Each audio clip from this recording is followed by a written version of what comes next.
Olá, queridos alunos, queridas alunas, sejam todos muito bem-vindos à nossa aula. Eu sou a professora Marilane e hoje nós vamos estudar a aula 83 de Língua Portuguesa para o 8º ano. Para a nossa aula de hoje, você vai precisar ter em mãos o seu caderno de Língua Portuguesa, a caneta e o lápis, a borracha e o apontador. Será bem importante que você anote aí tudo aquilo que a gente vai estudar. E o assunto hoje será a introdução à estrutura das palavras. A gente vai conhecer um pouquinho como que se estruturam as palavras da nossa língua.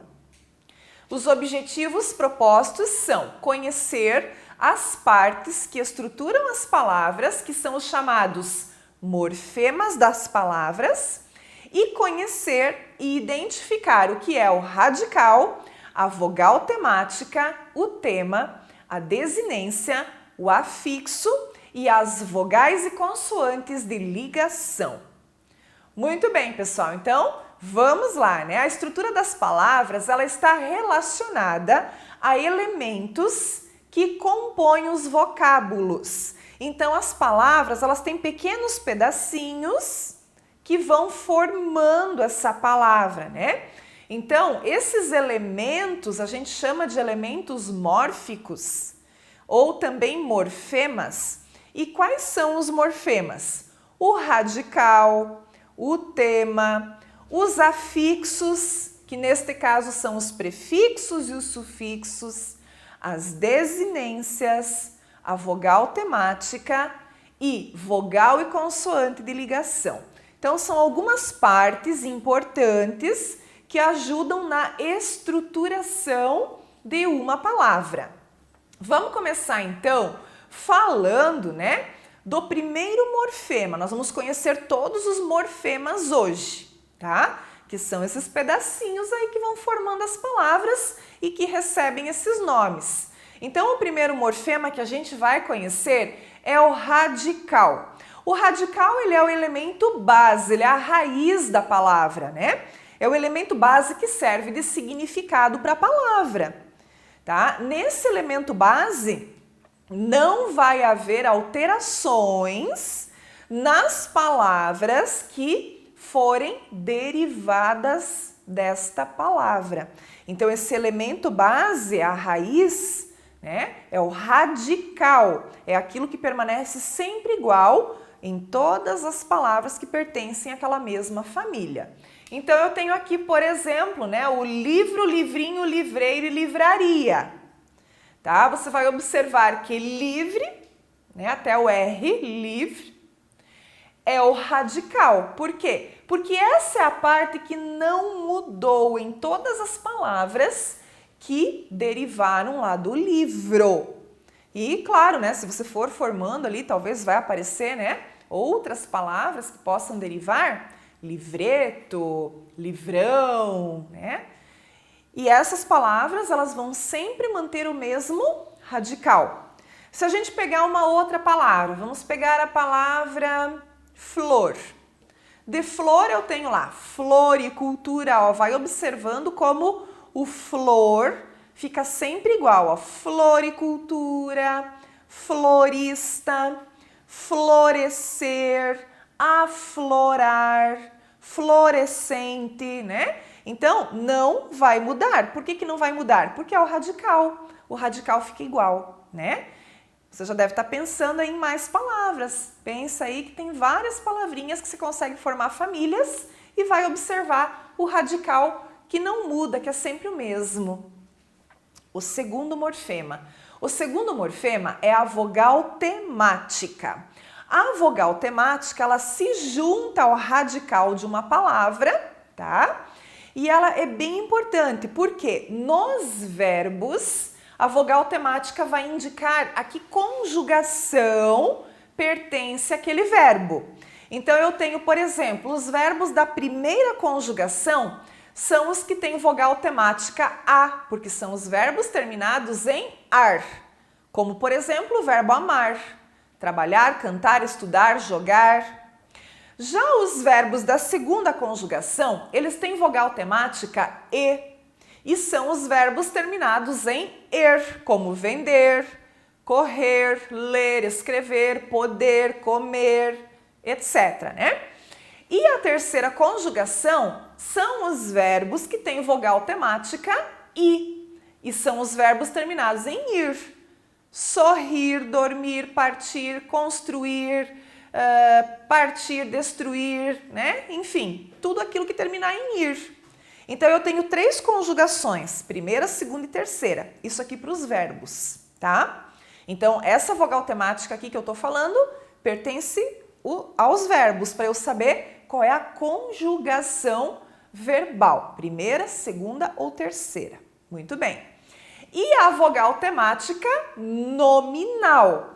Para que serve a vogal temática nominal? Para indicar, por exemplo, masculino e feminino, né? Então, ela vai ser usada nos substantivos, nos nomes, que são classificados ali da seguinte forma, ó. Vogal temática A, para substantivos terminados em A. Por exemplo, a casa, a escola, a sala. Vogal temática O, substantivos que terminam em O, como prato, copo, livro. O prato, o copo, o livro. E a vogal temática E, para substantivos que são terminados em E. Controle, sorte, pote. Aqui eu posso, né, ter as duas situações, então o controle, a sorte, o pote, ok? Então são 3 vogais temáticas nominais, A, O e E que são empregadas nos substantivos. Muito bem. As vogais temáticas, elas aparecem imediatamente após o radical da palavra. Então você vai, por exemplo, ele pega a palavra casa, que é o primeiro exemplo, né? Cas é o radical e o A é a vogal temática. Se eu derivar palavras de casa, casarão, casebre, caseiro, né? Então, as palavras derivadas permanecem com o mesmo radical. E a vogal temática está sempre depois do radical. Terceiro morfema é o tema. O que é o tema, pessoal? O tema é a junção do radical mais a vogal temática. Então, eu junto os dois. Por exemplo, no verbo amar, ama é o tema. No verbo vender, vende é o tema. E no verbo sorrir, sorri é o tema. Por quê? Porque eu juntei aqui o radical com a vogal temática, né? Então, sempre essa junção aí dos dois. Quando eu tenho o tema da palavra, que eu juntei radical com a vogal temática, quer dizer que essa parte aí ela já está preparada para receber outros morfemas que podem vir antes ou depois do tema, tá? Então ela fica preparada para receber os outros morfemas da palavra. O quarto morfema, que são as desinências. As desinências são pedacinhos que a gente vai colocar no final dos vocábulos, tá? E que indicam a flexão da palavra. Essas desinências, elas se dividem em 2 tipos. Eu tenho desinências verbais, que obviamente são usadas nos verbos, e elas indicam flexão de número, pessoa, modo e o tempo verbal, né? Então, por exemplo, flexão de número. Número é singular e plural. Flexão de pessoa. Pessoa é primeira, segunda ou terceira do singular, primeira, segunda ou terceira do plural. Então, é o eu, tu, ele, nós, vós e eles. Modo, né? Se o verbo está no modo indicativo, se está no modo imperativo ou se está no modo subjuntivo. E ainda o tempo verbal, presente, passado, futuro, pretérito perfeito, imperfeito, mais que perfeito, né? Então, as desinências verbais, que é o pedacinho que eu coloco lá no finalzinho dos verbos, vão me indicar tudo isso, né? Em que tempo está, em que pessoa, em que modo, se é singular ou plural. Também as desinências nominais. As nominais servem para indicar as flexões de gênero, se é masculino ou feminino, e também de número, se a palavra está no singular ou no plural. E as nominais, como a gente já viu, são aplicadas aos nomes. Então, verbais para os verbos, nominais para os nomes. Vamos começar aqui com a desinência verbal. Então, olha lá o primeiro, ó. Eu estudo. Aí a professora pintou ali esse O de vermelhinho, né? Tá indicando a desinência número pessoal do verbo estudar, que indica a primeira pessoa do singular do presente do indicativo, né? Então, eu estudo. O estude é o radical do verbo, né? O O é a desinência. Por quê? Porque é eu estudo. Então, esse O indica que é eu. Eu é a primeira pessoa do singular. Estudo está no presente do modo indicativo, né? Ou seja, uma ação que acontece no momento presente com certeza. Eu estudo, tá? Então, deu todas essas indicações para mim o presente no estudo. Outro exemplo, nós falávamos. E agora a professora pintou aqui o vai e o mos de vermelhinho, que são as duas desinências que foram acrescentadas lá no verbo falar, né? Então, o falávamos está me indicando desinência de modo e tempo, que é o vá. Qual é o modo e o tempo aqui?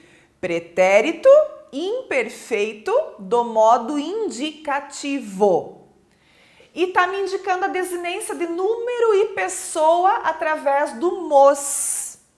Mos me indica que é a primeira pessoa do plural, por isso número e pessoa, primeira pessoa do plural. Qual é a primeira pessoa do plural? É o nós. Tá aqui, ó. Nós falávamos. Então, esse finalzinho do verbo, ele vai sempre indicar essas coisinhas pra gente, né? Pessoa, tempo, modo, se é singular ou se é plural. Desinência nominal. Aluna e alunas. Então, aqui eu tenho A e aqui eu tenho As destacado. Por quê? Porque tá me indicando, essa desinência nominal ali me indica o número, ou seja, tá me indicando plural. Aqui é singular e o As é plural. Garoto e garota. Opa, de O mudou para A. Então, aqui eu tenho desinências nominais de gênero, que estão me indicando o masculino e o feminino, tá? Então, essa é a função das desinências. Muito bem. Vamos ao próximo morfema, que são os afixos. Os afixos são elementos complementares das palavras que se juntam ao radical para formar palavras novas, tá?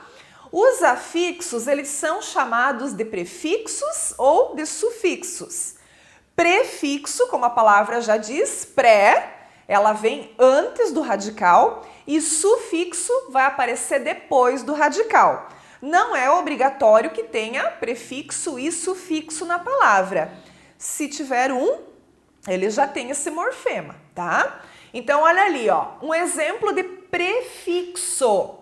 Então, eu tenho a palavra primitiva aqui, feliz, e colocando o prefixo in, né, que é um morfema, que é um afixo, colocando esse in na frente dessa palavra primitiva, eu tenho uma nova palavra, que é o infeliz, ok? Então, isso daqui é um prefixo.